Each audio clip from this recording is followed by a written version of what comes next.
सिंधु में हो तेजहीन सूर्य डूबता रहा, सिंधु में हो तेजहीन सूर्य डूबता रहा, क्यों हुआ निरीह ओज प्रश्न पूछता रहा। नमस्कार मित्रों, मैं वीरेंद्र कुमार यादव मुंबई से एक कविता आपके बीच में रखता हूँ। द्रौपदी, एक दृश्य आपके सामने रखता हूँ। जब द्यूत खेल में युधिष्ठिर दुर्योधन के हाथों सब कुछ हार जाते हैं, तब दुर्योधन के कहने पर दुशासन बाल पकड़ करके द्रौपदी को उस द्यूत सभा में लेकर आता है। द्रौपदी इन सब बातों से अनभिज्ञ थी कि यहाँ पर क्या हुआ। 4 पंक्तियों में कुछ कहने का प्रयास किया है, सुनिएगा।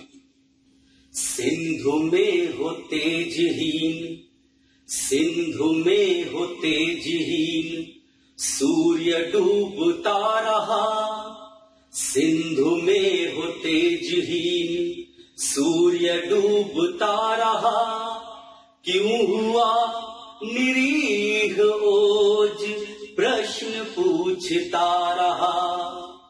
सिंधु में हो तेजहीन सूर्य डूबता रहा, क्यों हुआ निरीह ओज प्रश्न पूछता रहा।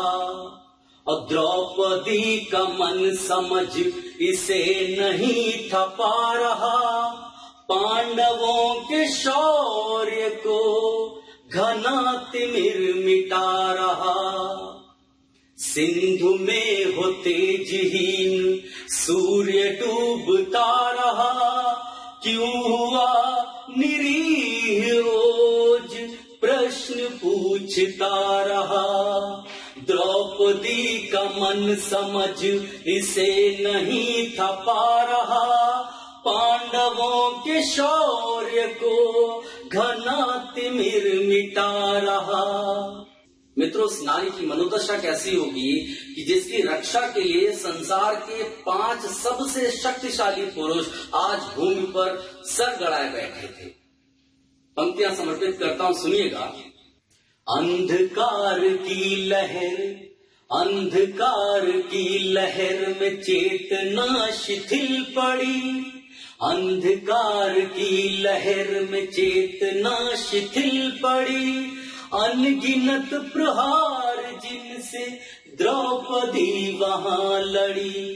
अंधकार की लहर में चेतना शिथिल पड़ी, अनगिनत प्रहार जिनसे द्रौपदी वहां लड़ी। और पट गई धरा गगन भी जैसे टूटने लगा, भर गए नयन हृदय का भाव फूटने लगा। अंधकार की लहर में चेतना शिथिल पड़ी, अनगिनत प्रहार जिनसे द्रौपदी वहां लड़ी। पट गई धरा गगन भी जैसे टूटने लगा, भर गए नयन हृदय का भाव फूटने लगा। जब धीरे धीरे द्रौपदी को कुछ समझ आया तो उन्होंने सबसे पहले युधिष्ठिर की तरफ देखा। 4 पंक्तियों में उनके अंतर्मन में क्या चल रहा होगा कहने का प्रयास किया है, सुनिएगा। धर्मराज ने छला, धर्मराज ने छला या साथ उनके छल हुआ। धर्मराज ने छला, धर्मराज ने छला या साथ उनके छल हुआ। धर्म की सभा में क्यों अधर्म यूं प्रबल हुआ। धर्मराज ने छला या साथ उनके छल हुआ। धर्म की सभा में क्यों अधर्म यूं प्रबल हुआ। और जीतने की लालसा में हारना सरल हुआ। स्वाभिमान दांव पर लगाना भी विफल हुआ। और धर्मराज ने छलाया साथ उनके छल हुआ। धर्म की सभा में क्यों अधर्म यूं प्रबल हुआ। जीतने की लालसा में हारना सरल हुआ। स्वाभिमान दांव पर लगाना भी विफल हुआ। उसके बाद द्रौपदी ने वहां उपस्थित अन्य संबंधियों की तरफ देखा, भीष्म पितामह, विदुर, गुरु द्रोण। फिर उसके बाद उनके मन ने क्या कहा होगा, 4 पंक्तियों में कहने का प्रयास किया है, सुनिएगा।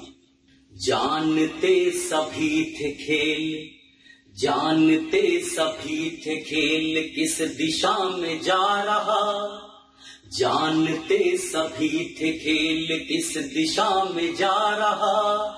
मौन ही है उनका जो अधर्म को बढ़ा रहा, जानते सभी थे खेल किस दिशा में जा रहा।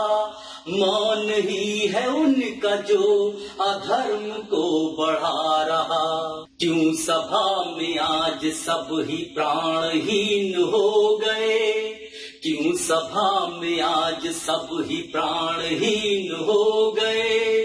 और पाप का घड़ा भरा तो सब मलिन हो गए, जानते सभी थे खेल किस दिशा में जा रहा। मौन ही है उनका जो अधर्म को बढ़ा रहा। और क्यों सभा में आज सब ही प्राणहीन हो गए, पाप का घड़ा भरा तो सब मलिन हो गए। पुण्य सारे मिट गए, पुण्य सारे मिट गए, अनेक जन्म के जमा। पीढ़ियां भी कर नहीं सकेंगी अब तुम्हें क्षमा। अपुण्य सारे मिट गए, अनेक जन्म के जमा। पीढ़ियां भी कर नहीं सकेंगी अब तुम्हें क्षमा। गूंजता रहेगा प्रश्न यह युगों के अंत तक, गूंजता रहेगा प्रश्न यह युगों के अंत तक। धर्म ज्ञानियों के रहते कैसे लग गया कलंक। मित्रों, हम सब जानते हैं कि भगवान कृष्ण वहां उपस्थित सभी की धर्म की परिभाषा को बदलते हुए द्रौपदी के सम्मान की रक्षा की। अंतिम 4 पंक्तियां आपके सामने रखता हूं, सुनिएगा। आड़ धर्म के लिए, आड़ धर्म के लिए अधर्म का चुनाव कर, आड़ धर्म के लिए अधर्म का चुनाव कर। द्रौपदी का मान क्यों लगा सदा ही दांव पर, आड़ धर्म के लिए अधर्म का चुनाव कर। द्रौपदी का मान क्यों लगा सदा ही दांव पर। और कहे नियम समाज की विडंबना रही, अन कहे नियम समाज की विडंबना रही।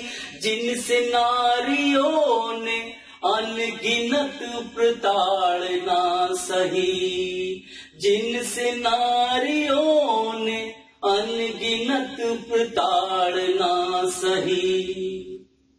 मित्रों, कविता सुनने के लिए आपका बहुत बहुत आभार। ये कविता यदि आपको पसंद आई हो तो इसे लाइक करें, शेयर करें। धन्यवाद।